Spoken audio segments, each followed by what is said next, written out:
সে ধরুন কোয়ালিফাই করলেন, করার পরে তার ভেরিফিকেশন হবে। ভেরিফিকেশন কারা করবে? এই তো চোরেদের দলেরা করবে। তাহলে সেখানে যে ম্যানিপুলেশন হবে না, সেখানে যে বোঝাপড়া হবে না, আপনি গ্যারান্টি দিতে পারেন? আরো একটি চাঞ্চল্যকর অভিযোগ শোনা যাচ্ছে, সমাজ মাধ্যম থেকে শুরু করে আমাদের দর্শকেরও কেউ কেউ অভিযোগ করছেন অযোগ্যরাও নাকি অ্যাডমিট কার্ড পাচ্ছে, কি বলবেন?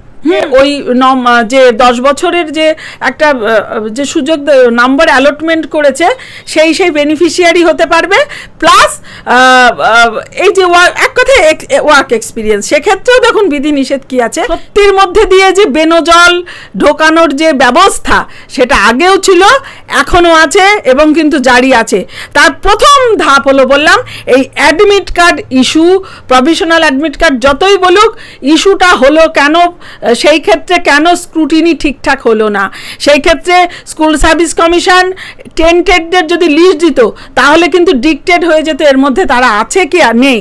সবাই চলে যায় কোর্টে, কেউ আমি তো নিয়োগ দিতে চাই। ওই যে মুখ্যমন্ত্রী আর তার যে ধামাধরা মুখপাত্র, তারা ওই যে গীত এক ভাঙা রেকর্ড শুনিয়ে আসছে, সেটাই শুনছে। এবং দুর্ভাগ্যের হলেও সত্যি, আমাদের মধ্যে একাংশ সেই প্রভোকেশনের মধ্যে তারা সেটা একটু হলেও প্রভোগ হচ্ছে। সেই কারণে তারা কখনো সখনো কিন্তু এইভাবে বলে দিচ্ছে, একটা ন্যারেটিভ যেটা সেট করে দেওয়া হয়েছে, বোধহয় যে সমস্ত আইনজীবীরা এই দুর্নীতির বিরুদ্ধে সওয়াল করেছিলেন তারাই দায়ী, যে সমস্ত বিচারপতিরা বিচার প্রক্রিয়া সম্পন্ন করেছেন তারাই দায়ী। কিন্তু আবারও প্রমাণ করে দিচ্ছে এই ধরনের প্রভিশনাল অ্যাডমিট কার্ড আচমকা 1 মাসে দিয়ে, প্রভিশনাল অ্যাডমিট কার্ড দিয়ে তারা কিন্তু আবার এটা প্রমাণ করতে চাইছে আমরা কার্যতকে দুর্নীতিকে লালন করেছি, দুর্নীতিকেই লালন করব, তোমার কি করার আছে করে দেখো। তুমি যা কি করবা, তুমি কেস করবা, তুমি আন্দোলন করবা, করো, আমরা বুঝে নেব। অতীতে মুকুল রায়কে বলতে শোনা গিয়েছিল, যা তৃণমূল তাই বিজেপি। এবার বিজেপি থেকে তৃণমূলে আসা দক্ষিণ কলকাতার নেত্রী সঙ্গমিত্রা চৌধুরীর বক্তব্যেও মিলল একই সুর, কি বলবেন? এ কি নিছক সৌজন্য নাকি চূড়ান্ত সেটিং? আমাদের সাধারণ মানুষকে ঠিক করতে হবে যে যদি আমরা মনে করি এই শাসক দল অর্থাৎ তৃণমূল দল বা তৃণমূল সরকারের বিরোধী হিসাবে যে প্রতিপক্ষ সেই ডানপন্থী দল, অ্যাকর্ডিং টু সঙ্গমিত্রা ম্যাডাম, এবং এটা কিন্তু সঠিক, উনি যে ব্যাখ্যাটা দিয়েছেন যে তারা এটা কোনো দিন হতে পারে না, সেই হতে পারে না বলে আরজিকর আজকেও সুবিচার পায় না। কোথাও গিয়ে এইটাকেই একেবারে ক্যাম্পেনিংয়ের মাধ্যমে বলুন, মানে বিজ্ঞাপনের মাধ্যমে, একটা হলুদ সাংবাদিকতার মাধ্যমে, মিথ্যাচারের মাধ্যমে আমার আপনার মনের মধ্যে কিন্তু এগুলো বসিয়ে দেওয়া হচ্ছে। এটা কিন্তু দেখাচ্ছে সোচ্চার হলে মার খাচ্ছি আমরা, কেস দিচ্ছে আমাদের, মিথ্যে মামলায় তো জর্জরিত, আপনি পাবেন না এমন খুব কম খুঁজে পাবেন। সেই জায়গা থেকে যদি অব্যাহতি চায়, এই ব্যবস্থাকে আগে ডিস্ট্রাক্ট করা দরকার। সেটা 2 রকমভাবে, একটা সংসদীয় গণতন্ত্রের মাঝে আর একটা হলো রাস্তার লড়াই আন্দোলনের মাঝে। আমাদের সাধারণদের হাতে অন্তত এই মুহূর্তে এটা আছে, অতএব সোচ্চার হতেই হবে। ম্যাডাম, একদম আমার শেষ প্রশ্ন। বিজ্ঞপ্তি প্রকাশের পর থেকেই সমালোচনার মুখে পড়েছে এসএসসি। চাকরি পরীক্ষা নিয়ে মামলার পর মামলা, সরকার কি চাইছে? বারবার মামলা হয়ে পিছিয়ে যাক, এটাই কি চাইছে সরকার? এই ইন্টেন্টটা খুব খারাপ, এবং এই ইন্টেন্টটার মধ্যে বেনজল ঢুকে রয়েছে টেন্টেড ক্যান্ডিডেটরা। এবং আমি আপনাদের আর একটা দিক উল্লেখ করে দিলাম, যেটা কিন্তু সেটাও কিন্তু খুব ভয়ঙ্কর। সেটার জন্যও কিন্তু আপনার এই পরীক্ষা কিন্তু বানচাল হওয়ার চান্স রয়েছে। অর্থাৎ সরকার চাইছে যারা দুর্নীতির মাধ্যমে অর্থাৎ চাকরিগুলো ক্রয় করেছিল তাদের চাকরিকে সুনিশ্চিত করা, বাদ বাকি সব চুলোই যাক। এইটাই হলো সরকারের ইন্টেন্ট। এদিকে একদিকে দেখেছি স্কুল সার্ভিস কমিশন এই টেন্টেডদের হয়ে সওয়াল করেছে, আবার এমনভাবে ফর্মের কাঠামোটা তৈরি করেছে যাতে টেন্টেডরাও কিন্তু অ্যাপ্লাই করে ফেলবেন, আপনি কিন্তু ধরতে পারবেন না। অতএব এইটা একেবারে আবার একটা পরিকল্পনা। যারা চাকরিচ্যুত হয়েছেন, যারা মানে একদম নির্দোষ হয়ে, তাদেরকে আমি একজন ডিপ্রাইভ ক্যান্ডিডেট হিসাবেও আমি বলবো যে আপনারা কিন্তু বিষয়টা সজাগ হন, কারণ এদের ইন্টেন্ট কিন্তু খুবই খারাপ। ম্যাডাম, সুবল সোরেনের মৃত্যু আসলে বাংলা যুব সমাজের স্বপ্নের মৃত্যুর প্রতীক, কি বলবেন? সুবল স্যার তো মেরে দিল। সুবল স্যারকে এই রাষ্ট্র ব্যবস্থা তথা মুখ্যমন্ত্রী প্রশাসনিক দায়িত্বে যিনি আছেন তার যে সাঙ্গপাঙ্গ, অর্থাৎ যারা এই দুর্নীতির প্রাতিষ্ঠানিক রূপটাকে একদম কমপ্লাই করেছে, তারা সকলে মিলে সুবল স্যারকে মেরে দিল। এবং সুবল স্যারদের মতন বহু মানুষ, বহু মাস্টারমশাই দিদিমণি মারা গেছেন এবং আগামী দিনেও মারা যাবেন যতদিন পর্যন্ত এই ব্যবস্থা থাকবে। এটা শুনতে হয়তো খুব একটা ভালো না লাগলেও এই যারা মানে চুরি করাটাই যাদের হলো মেন ধর্মকর্ম মতন, যারা প্রাতিষ্ঠানিকভাবে দুর্নীতি করে সংগঠিতভাবে, তাদের দিয়ে আবার যে যারা আজকে কর্মচ্যুত হয়েছেন আনটেন্টেড হয়েও, এবং যারা ডিপ্রাইভ হয়েছি আমাদের মতন অসংখ্য যারা, তারা যে ভবিষ্যতেও যে এই চোরদের হাতে যারা সংগঠিতভাবে এই চুরি কাজটা সম্পন্ন করেছিল, যে কারণে প্যানেল ক্যান্সেল হয়েছেন, সুবল স্যারদের মতন মানুষজনকে মেরে ফেলছে এবং অনেকে মারা গেছে এবং অনেকে হয়তো মারা যাবে, তারা যে পরবর্তীতেও সুরক্ষিত এ কথা বলা যায় না। তার একটা জ্বলন্ত উদাহরণ হলো এই যে প্রভিশনাল মানে আপনার অ্যাডমিট কার্ড দেওয়া শুরু করলো সরকার, তার মধ্যেই রয়েছে। ম্যাডাম, এই সুবল স্যারের মৃত্যুর আবহেই তড়িঘড়ি অ্যাডমিট কার্ড দেওয়া শুরু করলো এসএসসির, কেন এত তৎপরতা? বড়সড় ষড়যন্ত্রের গন্ধ পাচ্ছে অনেকেই, কি বলবেন? সেটা তো আপনি প্রশ্নটা মানে রাখার আগেই এটা আমার মানে স্বতঃস্ফূর্তভাবে এসে গেল। আসলে কি বলুন তো, এই প্রভিশনাল সার্টিফিকেট, অ্যাডমিট কার্ড হঠাৎ করে রাতারাতি দেওয়ার মতন শুরু হলো কেন? আর একটা অবিশ্বাস্য বিষয়, আপনারা সংবাদ মাধ্যমকেই আমি জানাচ্ছি, পাবলিক ডোমেনে যাতে কথাটা এক্সপোজড হয় সেই জায়গা থেকে, এই প্রভিশনাল অ্যাডমিট কার্ড কিন্তু প্রত্যেককে দিচ্ছে। এই প্রত্যেককে কারা? এর মধ্যে যারা টেন্টেড, যারা অ্যাপ্লাই করেছেন, কারণ তাদের তো লিস্ট এখনও পাবলিশ করেনি স্কুল সার্ভিস কমিশন, তারাও কিন্তু আছেন। এবং আরও একটা যারা আছেন, যারা বয়সের কারণে কিন্তু এলিজেবল নন বলে according to school service commission, যদিও আমাদের তরফ থেকে এর জন্য অ্যাপিল ছিল, সুপ্রিম কোর্ট অবধি গেছিল, কিন্তু দুর্ভাগ্যজনকভাবে সেই ছাড়পত্র মেলেনি। একটা কিন্তু অদ্ভুতভাবে দেখা যাচ্ছে এই অ্যাডমিট কার্ডে যারা 40+ অ্যাকর্ডিং টু রুল, যারা কিন্তু এই পরীক্ষায় অ্যাপিয়ার হতে পারবেন না বা পারবো না, তারাও কিন্তু অ্যাডমিট কার্ড তাদের ক্ষেত্রে ইস্যু হচ্ছে। এখানে কিন্তু বড় সড় ষড়যন্ত্র এবং দুর্নীতির বীজ রয়েছে। কেন বলছি দেখুন, প্রথমত অ্যাপ্লাই করতেই পারে তার রেসপন্সিবিলিটি থেকে, সে জানে ধরুন এইটা অফলাইনে যদি হতো তাহলে তো আর তখন তো হতো না, যে কেউ করতেই পারতো। অনলাইনে হয়েছে এবং অ্যাকসেপ্ট করেছে, সে নিজের দায়িত্বে নিয়েছে। সেই সময় যারা ওভারেজ, অর্থাৎ যারা 40+ অ্যাকর্ডিং টু রুল, তারা বসতে পারে। অ্যাপেয়ার যেহেতু করা ছিল, একটা আশা ছিল যে স্কুল সার্ভিস কমিশন না দিলেও হয়তো বিচারালয় দিতে পারে, কিন্তু সেই কারণে তারা হয়তো অ্যাপ্লিক্যান্ট হয়েছেন। কিন্তু যখন আপনার অ্যাডমিট কার্ড ইস্যু হবে, সেটা তো স্ক্রুটিনি হবে। স্ক্রুটিনিতে তো অ্যাকর্ডিং টু রুল যে ওভারেজ তারা অ্যাপেয়ার হতে পারবে না, তাহলে সেখানে তো অ্যাডমিট কার্ড ইস্যু হওয়ার কথা নয়। এবং আপনি দেখবেন অ্যাডমিট কার্ডে কিন্তু কোথাও তার বয়স কত উল্লেখিত নেই। তাহলে কি সেই ব্যক্তি পরীক্ষা দেবে, সে খেটে খুঁটেই ধরুন পরীক্ষা দিচ্ছে, সে ধরুন, আমি হাইপোথেটিক্যালি ধরছি, সে ধরুন কোয়ালিফাই করলেন, করার পরে তার ভেরিফিকেশন হবে। ভেরিফিকেশন কারা করবে? এই তো চোরেদের দলেরা করবে। তাহলে সেখানে যে ম্যানিপুলেশন হবে না, সেখানে যে বোঝাপড়া হবে না, আপনি গ্যারান্টি দিতে পারবেন? তাহলে কি দেখা যাচ্ছে, তাহলে সেই প্যানেল কিন্তু আবার ক্যান্সেলের মুখে যাবে, বা সেই প্যানেল কিন্তু আবার খারিজ হবে, বা সেখানে দুর্নীতির একটা বড় আপনার আদান প্রদান হবে। অর্থ বলুন আর এই আপনার এই সুপারিশ যাই বলুন না কেন, সেই কিন্তু দুর্নীতি, সেই কিন্তু আপনার মানে বেআইনি, এক কথায় সেই ব্যবস্থাটাই কিন্তু তৈরি হচ্ছে। ওই জন্য আমার মনে হচ্ছে নীতিগত জায়গার থেকে এই কথাটা পাবলিক ডোমেনে আসা উচিত। যারা কর্মপ্রার্থী তাদের সজাগ হওয়া উচিত। শুধুমাত্র বিচার ব্যবস্থা আর আইনজীবীদের গালমন্দ করলে সাময়িক মনের আরাম মিটবে, সমস্যার কিন্তু সমাধান হবে না। বুঝতে হবে সমস্যা কারা পাকাচ্ছে, সমস্যা কারা সমাধান করতে চাইছে না, সেটা হলো সরকার, সেটা হলো হলো স্কুল সার্ভিস কমিশন, যারা কিনা আগেও করেছে এবং সেই পথগামী হচ্ছে। আপনি এই যে আগে দেওয়ার অর্থ আপনি অনেকগুলো জায়গা খুলে গেল, যখন আপনি জানতে পারছেন আপনার কোথায় হলো ভেনু, আপনি ভেনু গেলে তাহলে কি সেখানে কারণ আবারও বলছি, শুরুতে যা বলেছি, চোরেদের হাতে যারা দুর্নীতি করেছে তাদের দ্বারাই আবার আমরা সেই ইভালুয়েট করছি, সেই সঠিক যে যাচাই করছি, ফলত আপনার তো ট্রাস্ট ইস্যু এখানে হবেই।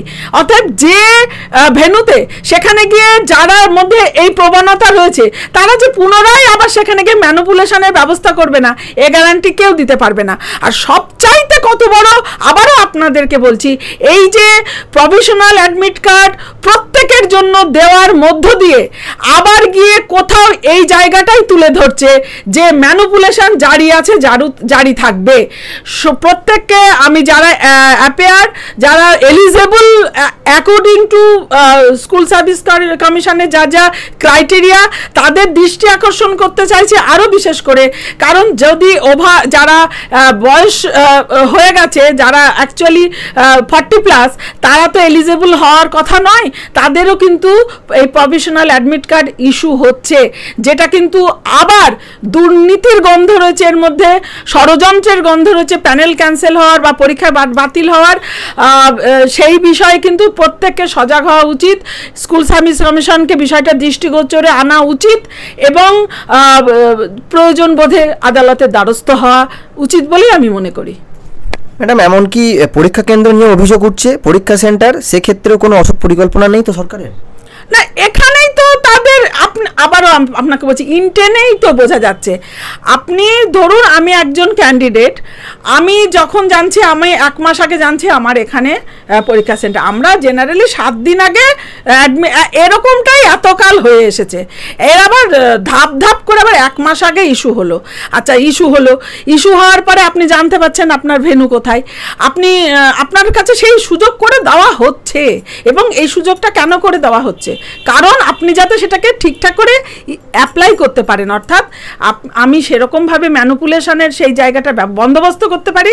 সাথে সাথে এই যে মানে সত্যির মধ্যে দিয়ে যে বেনজল ঢোকানোর যে ব্যবস্থা, সেটা আগেও ছিল, এখনও আছে এবং কিন্তু জারি আছে। তার প্রথম ধাপ হলো, বললাম, এই admit card issue, provisional admit card যতই বলুক, ইস্যুটা হলো কেন, সেই ক্ষেত্রে কেন স্ক্রুটিনি ঠিকঠাক হলো না, সেই ক্ষেত্রে স্কুল সার্ভিস কমিশন টেন্টেডদের যদি লিস্ট দিত তাহলে কিন্তু ডিক্টেড হয়ে যেত এর মধ্যে তারা আছে কি আর নেই। আচ্ছা, যারা বয়সের কারণে যারা অ্যাপ্লাই করেছিলেন তাদের ক্ষেত্রেও কিন্তু যেহেতু সেটা তখন সাবজুডিস ছিল, যে আশা ছিল যে হয়তো ছাড়পত্র পাওয়া যাবে, কিন্তু তারা ছাড়পত্র পাননি, তা সত্ত্বেও কিন্তু তাদের কিন্তু ইস্যু হচ্ছে অ্যাডমিট কার্ড, সেখানে কিন্তু বয়সের নামগন্ধ উল্লেখিত নেই। তাহলে সে যদি কোয়ালিফাই করে, তারা যদি ভেরিফিকেশানে গিয়ে ম্যানিপুলেট করে যদি আবার সেই লিস্ট তৈরি হয়, আবার তো ধরা হয়ে যাবে, তাহলে তো সেই প্যানেল বাতিল হবে, তাহলে তো সেই পরীক্ষা বাতিল হবে, তাহলে তো তখন বলবে ওই যে সবাই চলে যায় কোর্টে, কেউ আমি তো নিয়োগ দিতে চাই, ওই যে মুখ্যমন্ত্রী আর তার যে ধামাধরা মুখপাত্র, তারা ওই যে গীত এক ভাঙা রেকর্ড শুনিয়ে আসছে সেটাই শুনছে। এবং দুর্ভাগ্যের হলেও সত্যি আমাদের মধ্যে একাংশ সেই প্রভোকেশনের মধ্যে তারা সেটা একটু হলেও প্রভোগ হচ্ছে, সেই কারণে তারা কখনো সখনো কিন্তু এইভাবে বলে দিচ্ছে, একটা ন্যারেটিভ যেটা সেট করে দেওয়া হয়েছে, বোধহয় যে সমস্ত আইনজীবীরা এই দুর্নীতির বিরুদ্ধে সওয়াল করেছিলেন তারাই দায়ী, যে সমস্ত বিচারপতিরা বিচার প্রক্রিয়া সম্পন্ন করেছেন তারাই দায়ী। কিন্তু আবারও প্রমাণ করে দিচ্ছে এই ধরনের প্রভিশনাল অ্যাডমিট কার্ড আচমকা 1 মাসে দিয়ে তারা কিন্তু আদতে সেই দুর্নীতি, সেই মানে বেআইনি ব্যবস্থাকেই কিন্তু আবারও সামাজিকভাবে প্রতিস্থাপন করতে চাইছেন।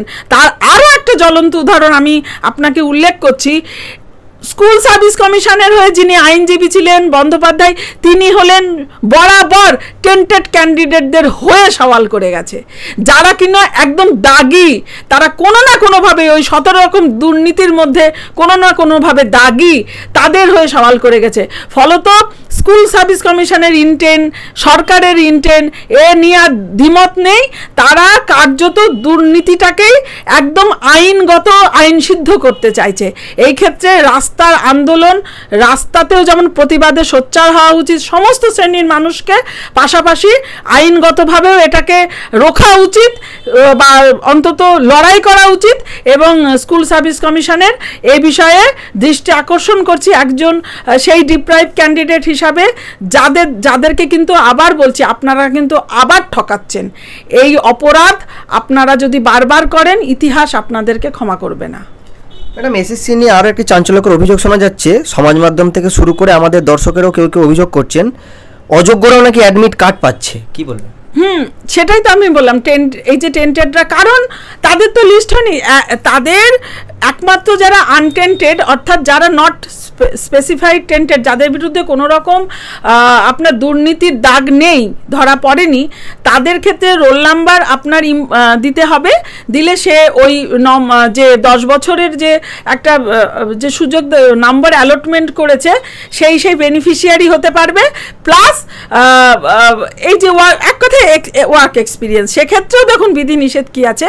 তিনি কিন্তু যদি তার বয়স এক্সিট করে, অর্থাৎ 40+ বা কাস্ট সার্টিফিকেটে যে 43 বছর বা 45 বছরের ছাড়গুলো বাদ, ওইগুলো বাদ দিয়ে আমি মানে রুলস অনুসারে বলছি, সেইগুলো ধরে নিয়েই যে তিনি যে পোস্টে চাকরি করতেন, অর্থাৎ তিনি যদি 9-10-এ করতেন তাহলে তিনি 11-12-এ পাবেন না, যদি তিনি 11-12-এ করতেন তাহলে তিনি 9-10-এ পাবেন না। একটাতেই কিন্তু সেই ছাড় একদম সুপ্রিম কোর্টের অর্ডারে দেওয়া হয়েছে।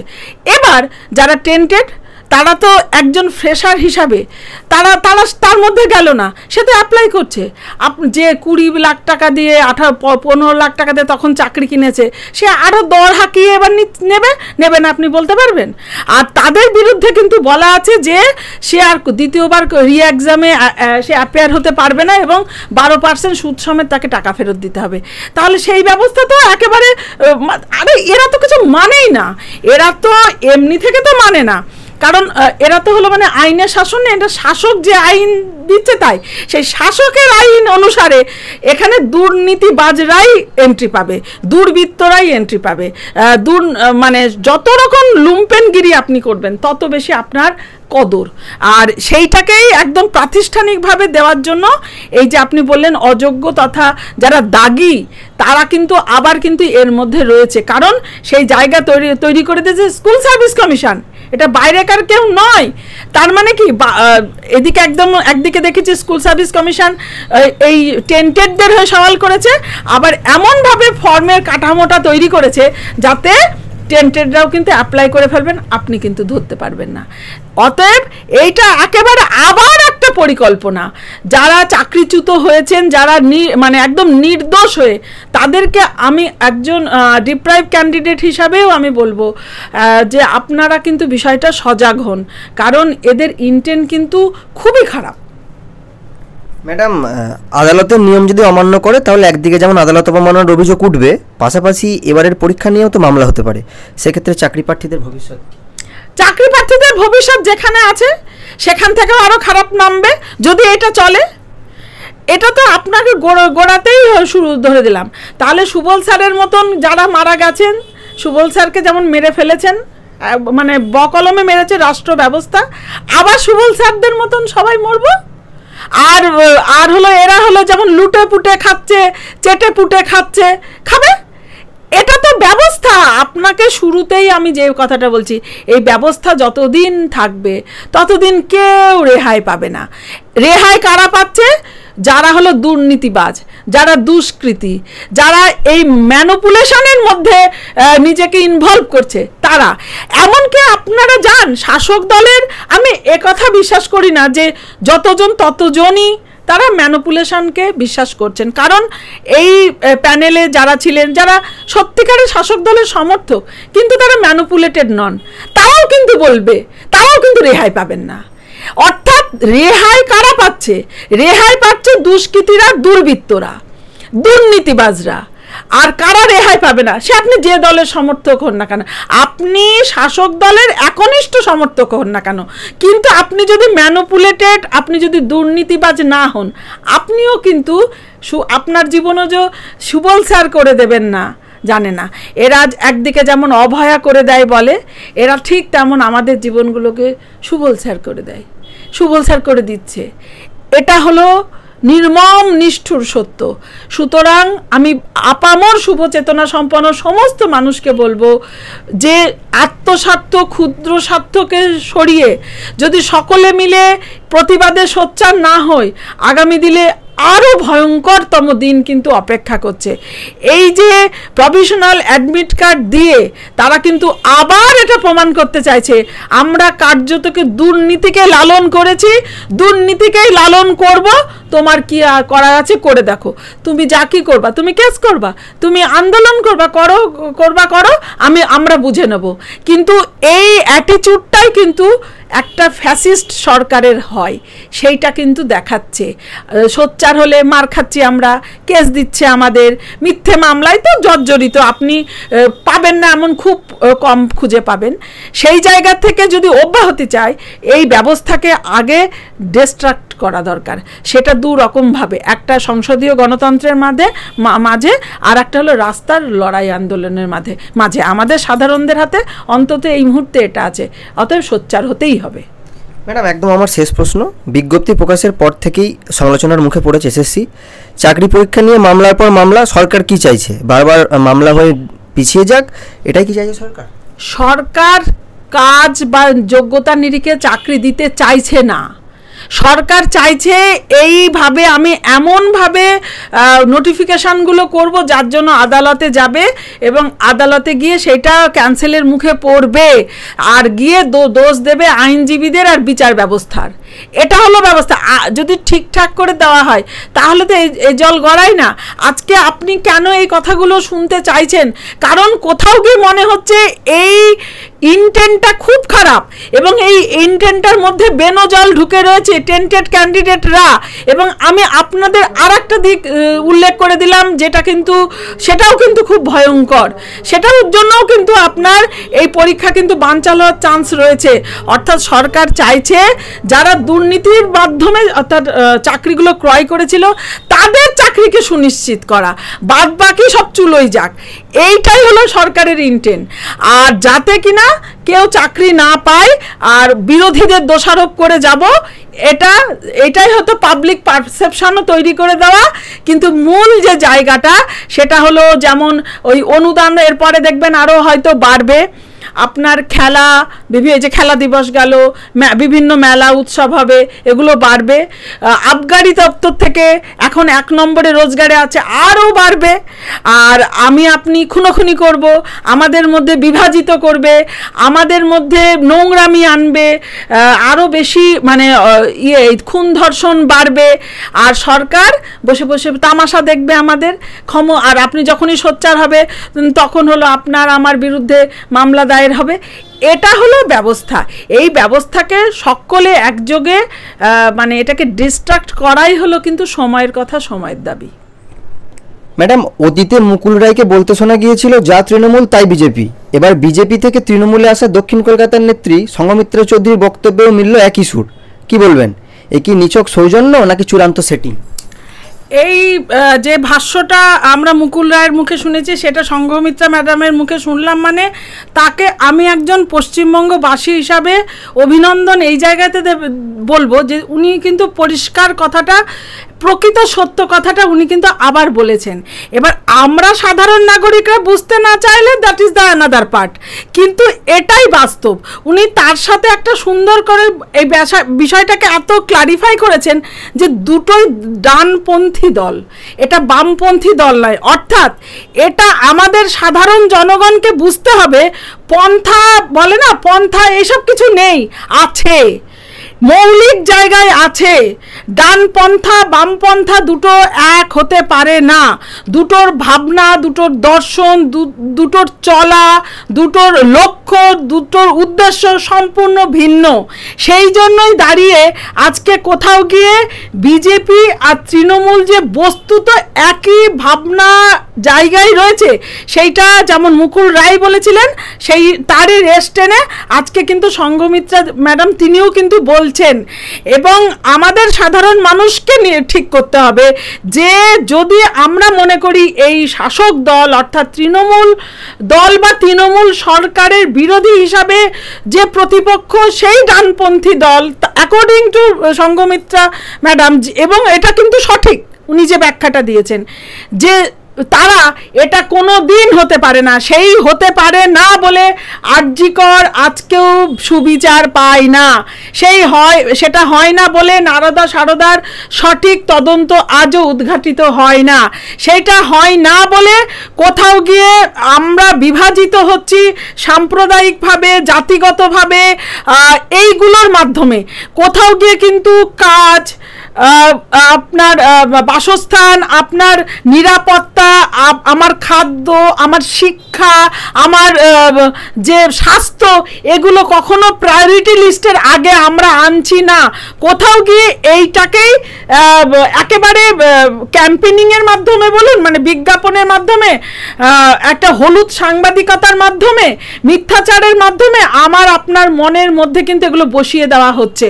আবারও বলছি, একজন ভারতবাসী এবং একজন পশ্চিমবঙ্গবাসী হিসাবে একথা একদম স্পষ্ট, আপনি তৃণমূল, বিজেপি, সিপিআইএম, কংগ্রেস এইগুলোকে সরিয়ে রেখে ভাষ্যটাকে যদি আমরা তুলে ধরি, যে উনি একটা খুব গ্রহণযোগ্য কথা বলেছেন, পন্থা কখনো যে সত্যিকারের আলাদা হয়, এবং যে ব্যবস্থা চলছে, যে ফ্যাসিজম চলছে বর্তমানে, আপনি সোচ্চার হলেই আপনাকে কেস দেওয়া হবে, মামলা দেওয়া, মানে যেগুলো হয় হুমকি দেওয়া হবে, আপনাকে বেছে বেছে ভিকটিমকে জাস্টিফাই করা হবে, আর না হলে না, যখনই দোষ ঘটনা ঘটছে তখনই তার ধর্মীয় পরিচয়, তার জাতিগত পরিচয়, তার শেষে কোন তার পূর্ব ইতিহাস, অর্থাৎ সে পূর্ববঙ্গের না পশ্চিমবঙ্গের, এই ইস্যুগুলো যখন প্রায়োরিটি বেশি পাচ্ছে, তার অপরাধ বেশি কিন্তু প্রায়োরিটি আনছে না,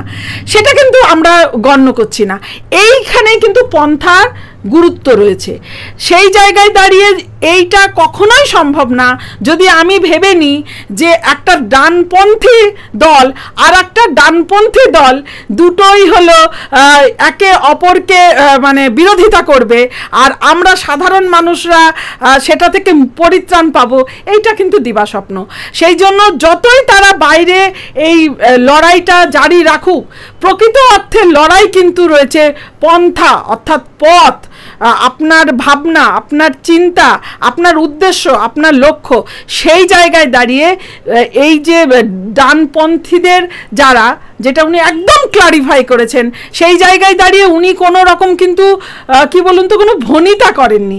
এইটা কিন্তু ভালো লেগেছে, উনি কোনো ভনিতা করেননি, অ্যাকচুয়াল পিকচারটা আমাদের সামনে উনি তুলে ধরেছেন, এবং যেটা বাস্তব, সেই জায়গায় দাঁড়িয়ে আবারও এটা প্রমাণিত হচ্ছে, ওনারা প্রমাণিত করছেন, বা এটা বাস্তব সত্য যে বড় ফুল আর ছোট ফুল বস্তুত একই, ফুল।